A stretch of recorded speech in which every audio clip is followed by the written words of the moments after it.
ओम शांति।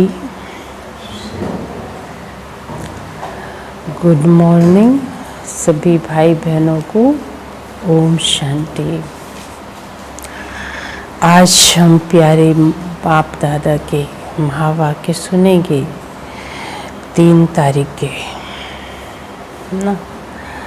आज बाबा ने हम बच्चों को बताया विशेष कि आत्मा रूपी जो बैटरी है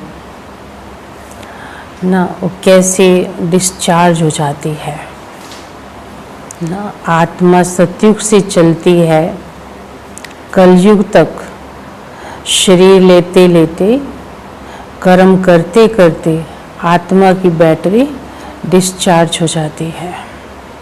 जैसे हम मोबाइल से बात करते हैं, सुबह चार्ज करते हैं तो सारा दिन बात करते करते डिस्चार्ज हो जाती है। तो आत्मा रूपी बैटरी जो है इतनी डिस्चार्ज हो गई है कि वो अब अगला शरीर लेकर चलाए, उसमें वो ताकत नहीं है। ज़्यादा से ज़्यादा आत्मा ना 84 शरीर लेकर 84 गाड़ी लेती है, पाठ बजाती है, चलाती है, अब आत्मा रूपी बैटरी की पावर इतनी डिस्चार्ज हो गई है, वो 50वीं गाड़ी चला नहीं सकती है ना। 85वां शरीर उसको मिलता है लेकिन चला नहीं पाएगी उसको। इसलिए आत्मा के ज़्यादा से ज़्यादा 84 ही शरीर, 84 जन्म गाए हुए हैं। वो भी देव कुल की आत्माएं हैं जो इतना सफ़र करती हैं, इतना शरीर लेके पार्ट प्ले करती हैं। बाकी सभी की आत्मा 84 जन्म नहीं लेते हैं। तो किसी की आत्मा रूपी बैटरी की ताकत कम है, किसी की ज़्यादा है। तो देवकुल की आत्मा की बैटरी की माना आत्मा में इतनी ताकत है जो 84 शरीर लेती है और पार्ट प्ले करती है। तो बाबा ने हम बच्चों को बताया, मीठे बच्चे, आत्मा रूपी बैटरी 84 मोटरों में जाने के कारण डल हो गई है ना। आत्मा रूपी बैटरी 84 मोटरों में जाने के कारण डल हो गई है।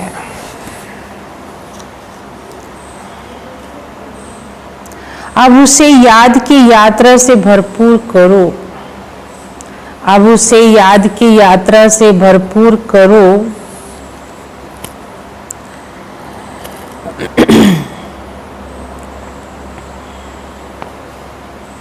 ना प्रश्न है, बाबा किन बच्चों को बहुत बहुत भाग्यशाली समझते हैं? बाबा किन बच्चों को बहुत बहुत भाग्यशाली समझते हैं? क्योंकि बाबा के बच्चे हैं तो सारे भाग्यशाली। फिर भी बाबा कहता है कौन से ऐसे बच्चे हैं जो बहुत ही भाग्यशाली हैं ना। बाबा किन बच्चों को बहुत बहुत भाग्यशाली समझते हैं? तो बाबा ने उत्तर दिया,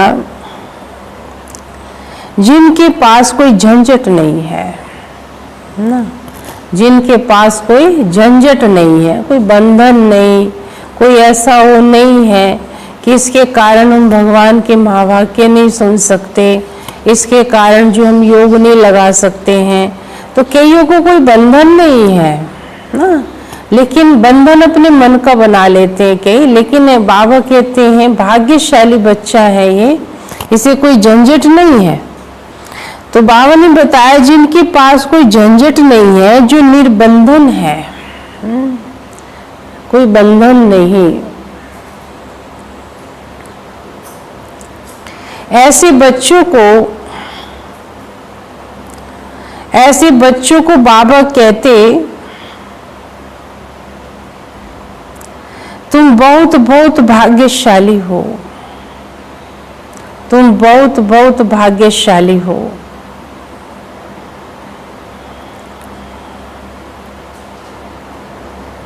तुम याद में रहकर अपनी बैटरी फुल चार्ज कर सकते हो, अपनी बैटरी फुल चार्ज कर सकते हो।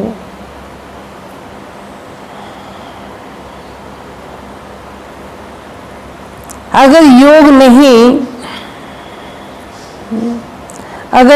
नहीं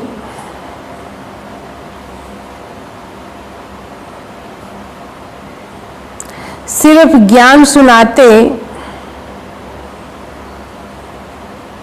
अगर योग नहीं सिर्फ ज्ञान सुनाते तो तीर लग नहीं सकता, तो तीर लग नहीं सकता।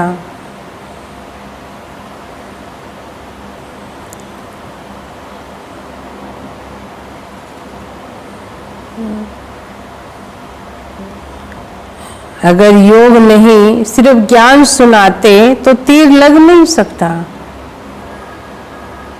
भल कोई कितना भी भवके से अपना अनुभव सुनाए,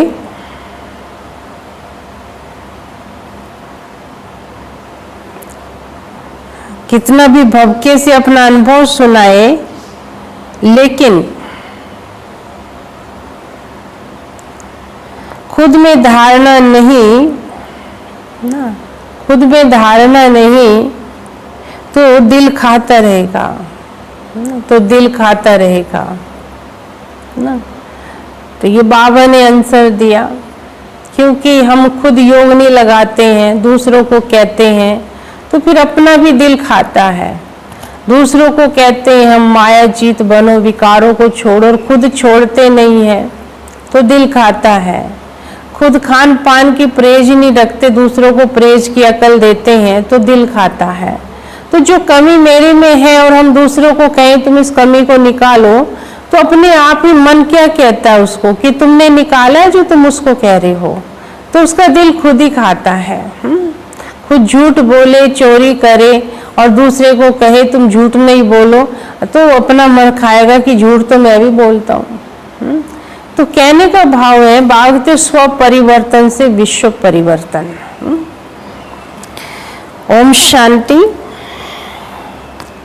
मीठी मीठी रूहानी बच्चों प्रति रूहानी बाप समझाते हैं, रूहानी बाप का नाम क्या है ना। शिव बाबा कहेंगे वह है ही भगवान बेहद का बाप। मनुष्य को कभी बेहद का बाप अथवा ईश्वर व भगवान नहीं कहा जा सकता। नाम भल बहुतों के शिव हैं, परंतु सब देहधारी हैं, इसलिए उनको भगवान नहीं कहा जा सकता है। ये बाप बेट बच्चों को समझाते हैं, मैंने इनमें प्रवेश किया है, उनका ये बहुत जन्मों के अंत का जन्म है ना। ब्रह्मा बाबा को कह रहे हैं कि ये आत्मा जो है आदि से चली है, जो फर्स्ट प्रिंस श्री कृष्ण था, फिर नारायण के नाम से जाना गया, फिर यही आत्मा पुनर्जन्म लेते लेते आज लेखराज के नाम से जानी गई, फिर भगवान ने इनको नाम ब्रह्मा दिया ना। तो बाबा कहता है मैंने इस आत्मा के बहुत जन्मों के अंत में आकर प्रवेश किया। तुम बच्चों से कई पूछते हैं तुम इनको भगवान क्यों कहते हो। बाप पहले से समझाते हैं कोई भी स्थूल व सूक्ष्म देहधारी को भगवान नहीं कह सकते। हम तो ब्रह्मा को भगवान कहते ही नहीं है, लोग अपने ही सोच से बिना समझे बोल देते हैं।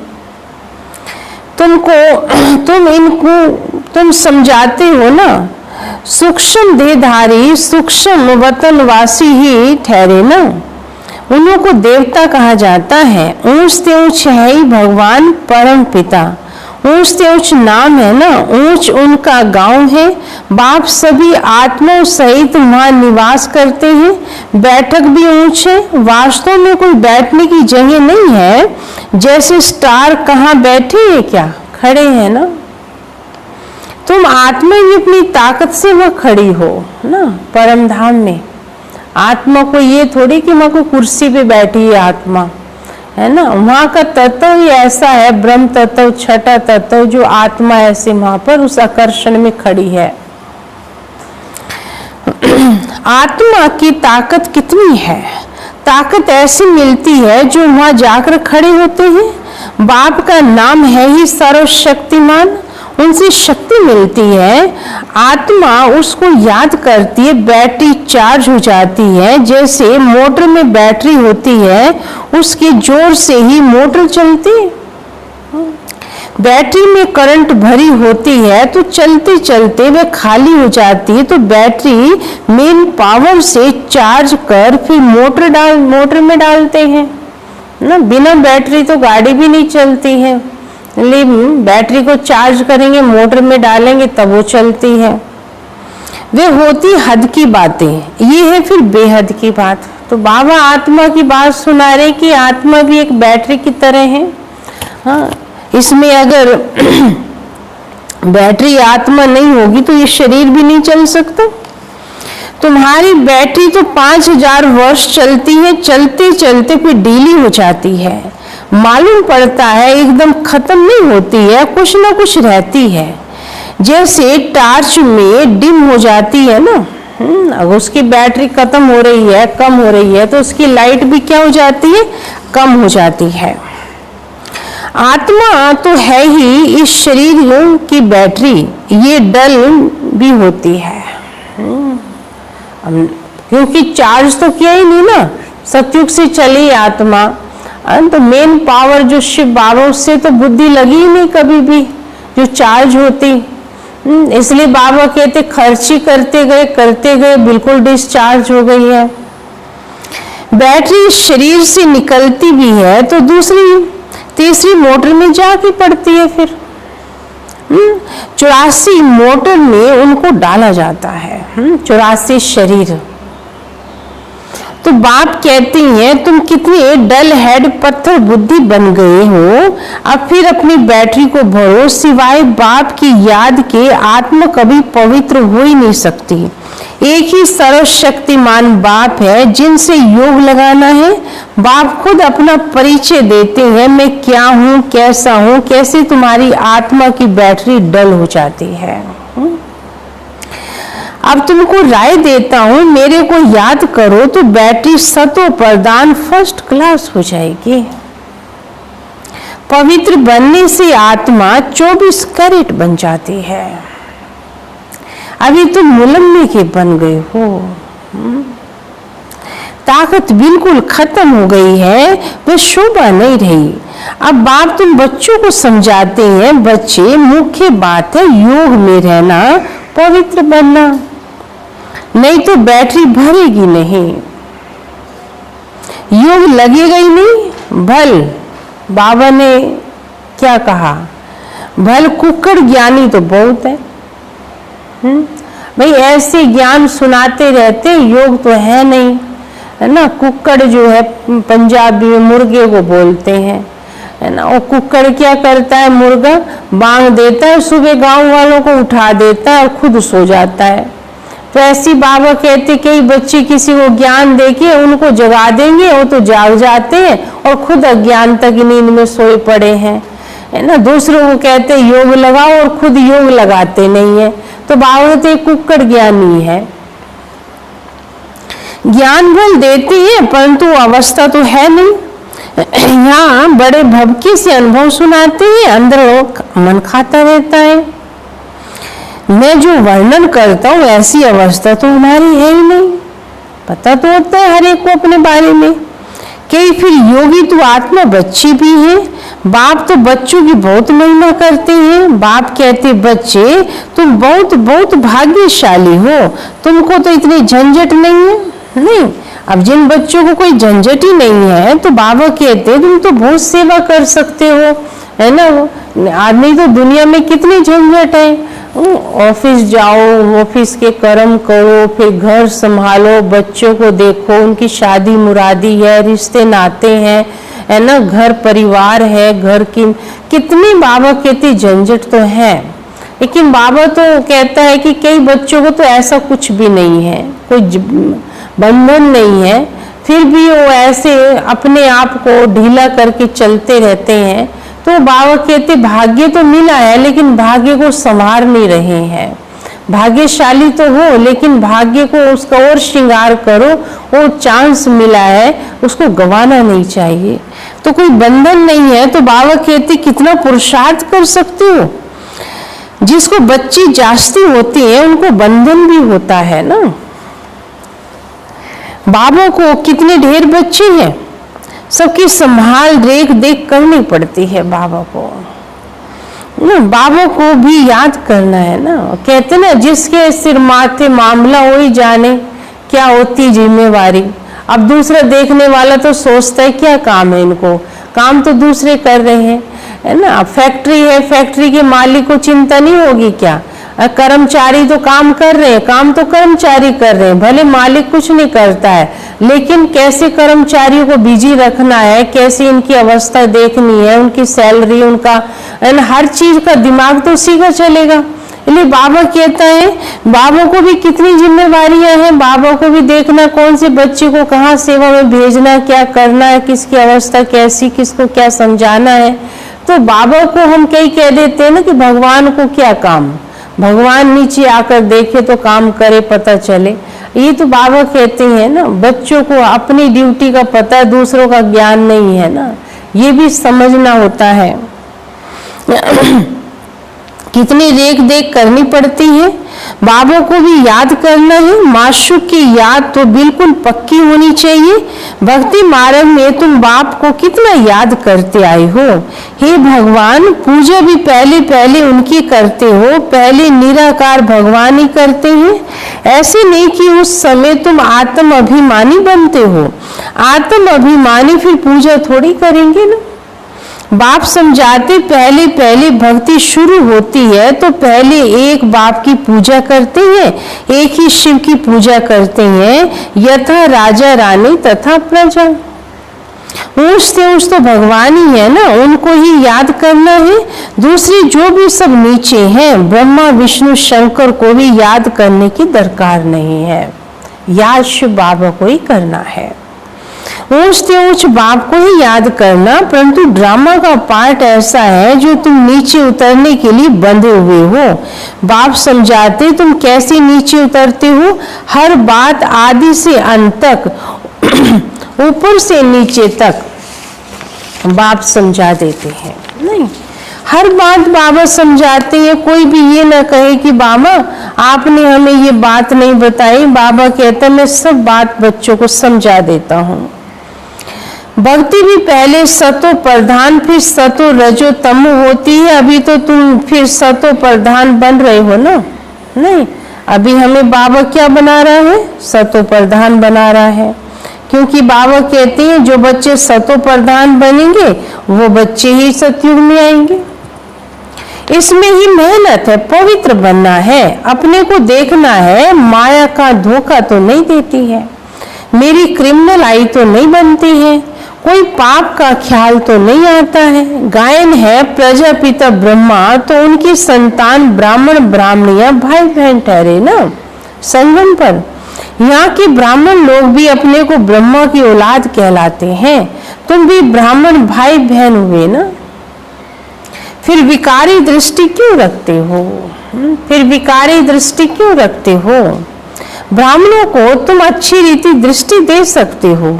अभी तुम बच्चे ही जानते हो ब्रह्मा की संतान ब्राह्मण ब्राह्मणियां बनकर फिर देवता बनते हैं। कहते भी हैं बाप आके ब्राह्मण देवी देवता धर्म की स्थापना करते हैं, तो अब कर रहे हैं ना। ये समझ की बात है। हम ब्रह्मा की संतान भाई बहन हो गए तो कुदृष्टि कभी नहीं जानी चाहिए, है ना। उनको रोकना है। ये भी हमारी मीठी बहन है, मीठा भाई है। वह लव रहना चाहिए।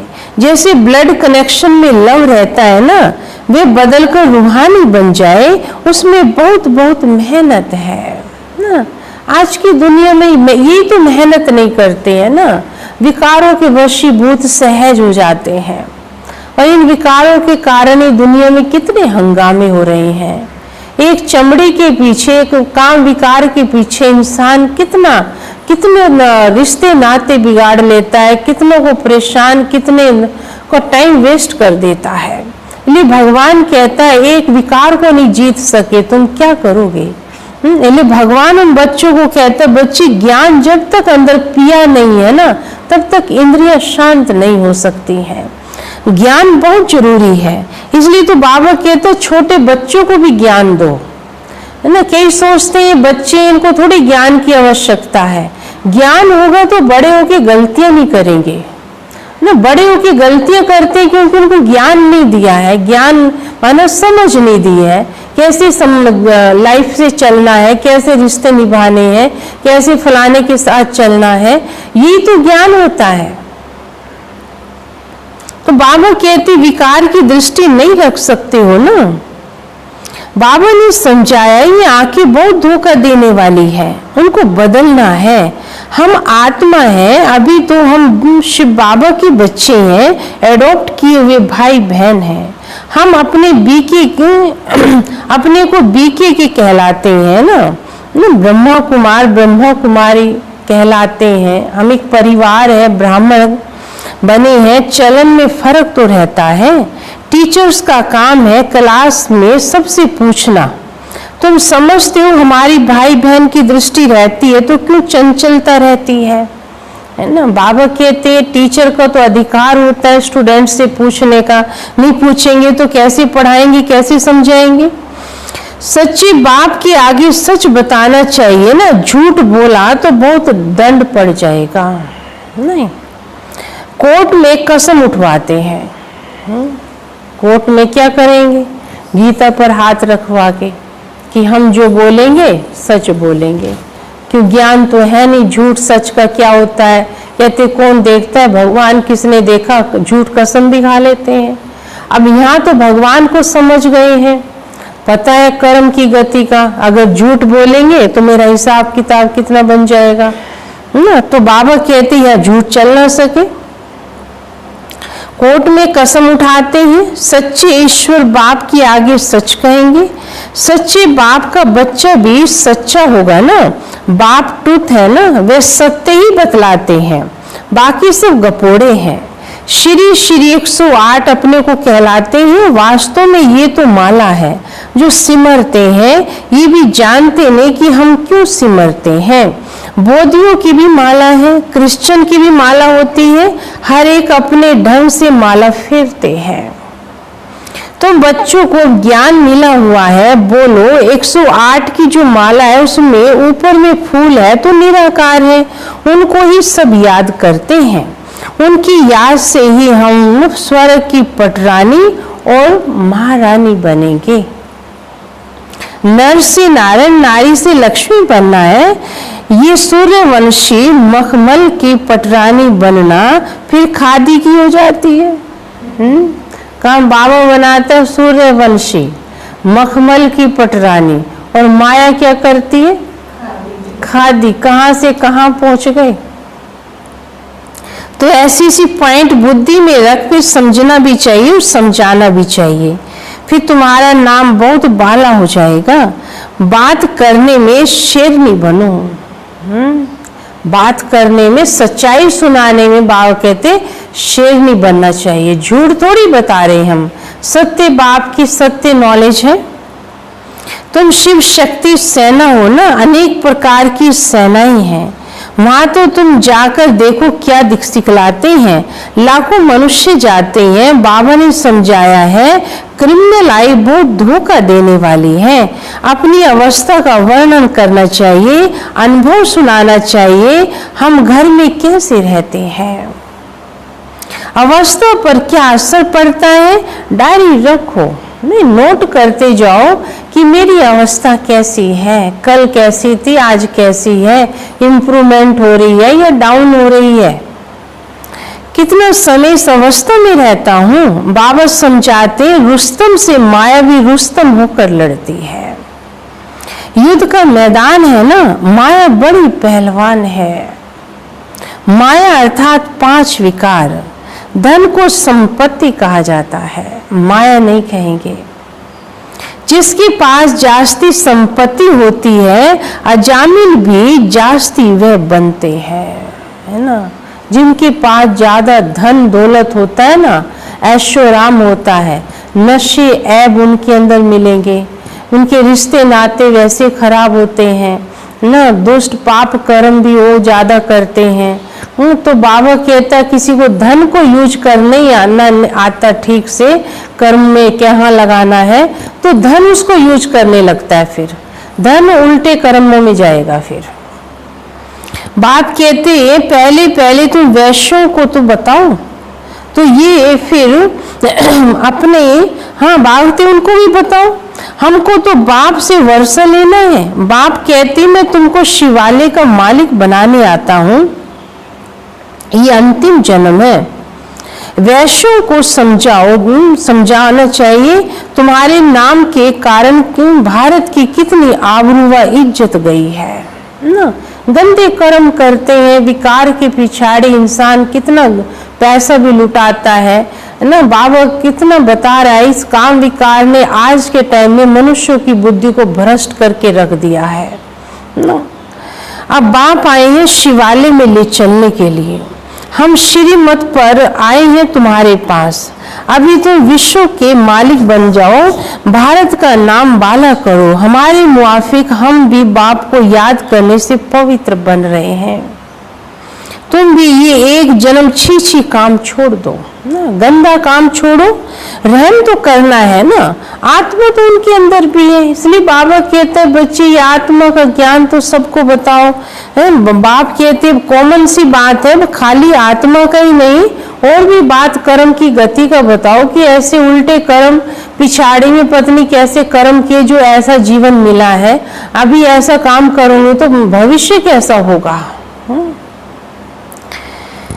फिर तुम्हारा नाम वाला हो जाएगा, कहेंगे इनमें तो ऐसी ताकत है जो ऐसा गंदा धंधा इनसे छुड़ा दिया, सबकी एसोसिएशन है।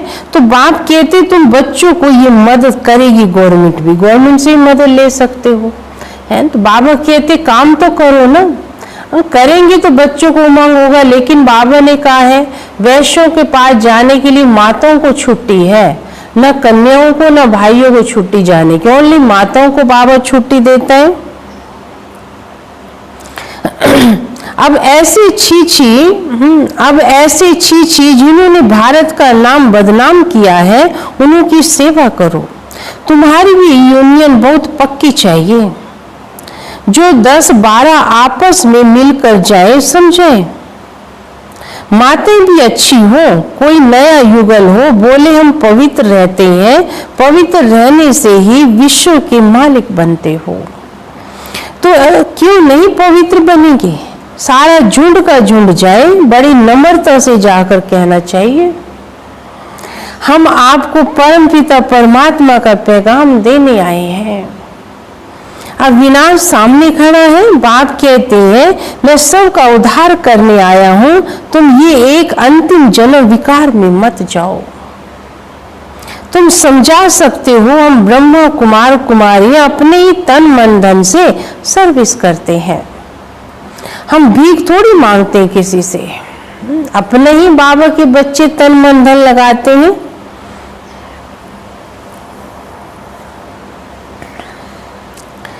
ऐसे ऐसे प्लान बनाओ, ऐसे नहीं कि तुम मदद नहीं कर सकते हो, ऐसा काम करो जिससे वाह वाह हो, हजारों मदद देने वाले निकल आएंगे। ये अपना संगठन बनाओ, मुख्य को चुनो, सेमिनार करो। बच्चों को संभालने वाले तो बहुत निकल सकते हैं ना, सेवा करने वाले हों तो बाबा कहता है बच्चों को संभालने वाले भी आ जाएंगे। कोई कहे कि बच्चों को कौन देखेगा, बाद तो मैं किसी न किसी निमित्त तो बना ही दूंगा ना। तुम ईश्वरीय सर्विस में लग जाओ, ऐसी फ्राग दिल होनी चाहिए जो झट सर्विस में निकल पड़े। एक तरफ ये सर्विस, दूसरी तरफ गीता की इन बातों को मिलकर उठाओ। तुम पढ़ते हो ये लक्ष्मी नारायण बनने के लिए, तो यह तुम बच्चों को आपस में मतभेद में नहीं रहना चाहिए। अगर कोई बात बाप से छिपाते हो, सच नहीं बताते हो, तो भी अपना ही नुकसान करते हो ना। अब बाबा का नुकसान थोड़ी होगा, मन में कुछ है और बोल कुछ हो रहे हैं तो अपने ही नुकसान हो रहा है ना। और 100 गुना पाप चढ़ जाता है, वह 100 गुना पाप चढ़ जाएगा सच नहीं बताएंगे तो।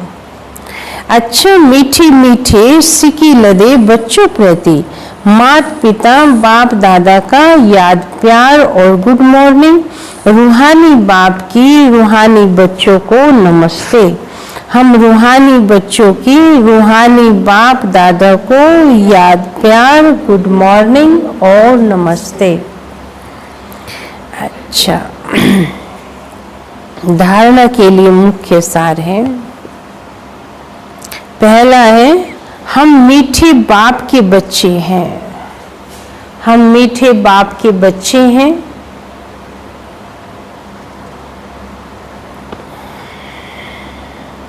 आपस में मीठे भाई बहन होकर रहना है, आपस में मीठे भाई बहन होकर रहना है।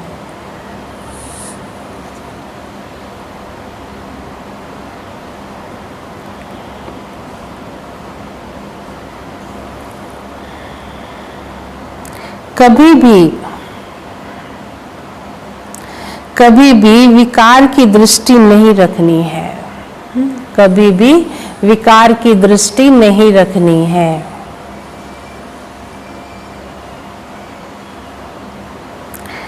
दृष्टि में कोई भी चंचलता ना हो, ना, दृष्टि में कोई भी चंचलता ना हो।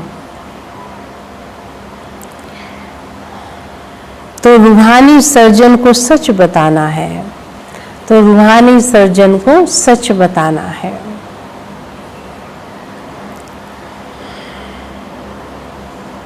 दूसरी पॉइंट है,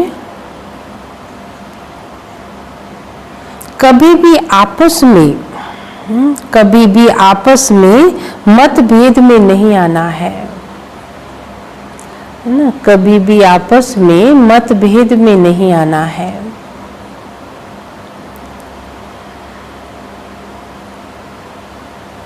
फराग दिली बन सर्विस करनी है, फराग दिली बन सर्विस करनी है।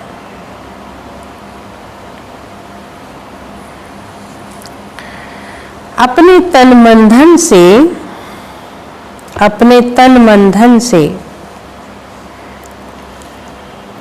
बहुत बहुत नम्रता से सेवा कर सबको बाप का परिचय व पैगाम देना है ना, सबको बाप का परिचय व पैगाम देना है। अच्छा वरदान है, अपने श्रेष्ठ जीवन द्वारा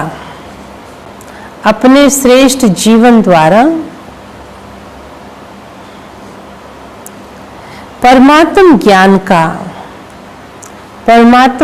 का प्रत्यक्ष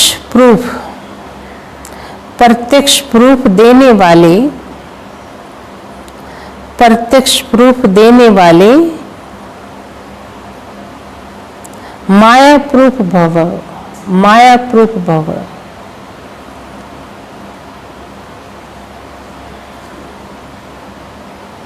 अपने श्रेष्ठ जीवन द्वारा परमात्म ज्ञान का प्रत्यक्ष प्रूफ देने वाले माया प्रूफ भव। विस्तार है, स्वयं को परमात्म ज्ञान का प्रत्यक्ष प्रमाण व प्रूफ समझने से माया प्रूफ बन जाएंगे। प्रत्यक्ष प्रूफ है आपकी श्रेष्ठ पवित्र जीवन, प्रत्यक्ष प्रूफ है आपकी कौन सी जीवन, हाँ, आपकी श्रेष्ठ पवित्र जीवन ना, ये प्रत्यक्ष प्रूफ है ना। कई मानते हैं कि हम कैसे माने। एक बार हम एक मंदिर में गए, एक पुजारी कहने लगा, हम उसे ज्ञान देने लगे, बताए कि परमात्मा कैसे आते धरा पर, और वो आया हुआ है, ज्ञान दिया हमने, कई बातें हुई ज्ञान की। तो उसने सब बातें सुनकर कहता है कि कैसे मानूं कि आप भगवान को मानते हो, यह भगवान धरा पर आया है। तो हमने कहा हमारा जीवन एक प्रत्यक्ष प्रूफ है। अगर भगवान न आया होता या हम भगवान को न मानते तो हम ऐसा जीवन नहीं बनाते। हमने भगवान को देखा, भगवान की सुनी, भगवान को हम मानते हैं, है ना, और वो आया हुआ है। तो इससे ज्यादा प्रत्यक्ष प्रूफ और क्या हो सकता है ना। हमारे पास जो था हमने उसको दे दिया। तो बाबा कहते तुम बच्चों का जीवन ही प्रत्यक्ष प्रूफ है, इससे ज्यादा और क्या हो सकता है। सबसे बड़ी असंभव से संभव होने वाली बात प्रवृत्ति में रहते पर वृत्ति में रहना, अपनी वृत्ति को परे रखना, उसमें फंसना नहीं। देह और देह की दुनिया के संबंधों से न्यारा रहना, पुराने शरीर की आंखों से पुरानी दुनिया की वस्तुओं को देखते हुए न देखना, अर्थात संपूर्ण पवित्र जीवन में चलना, ये परमात्मा को प्रत्यक्ष करने व माया प्रूफ बनने का सहज साधन है। स्लोगन है, अटेंशन रूपी पहरेदार ठीक है, अटेंशन रूपी पहरेदार ठीक है, तो अतीन्द्रिय सुख का खजाना खो नहीं सकता, अतीन्द्रिय सुख का खजाना खो नहीं सकता। अटेंशन रूपी पहरेदार ठीक है, तो अतीन्द्रिय सुख का खजाना खो नहीं सकता। इसलिए अटेंशन बहुत जरूरी है न, सुबह उठने का टेंशन, बाबा की मुरली सुनने का टेंशन, दिनचर्या में रहन सहन, खान पान, रिश्ते नातों के बीच में कैसे रहना करना, ये सब अटेंशन, अटेंशन रूपी पहरेदार ठीक है, तो अतीन्द्रिय सुख का खजाना खो नहीं सकता। ओम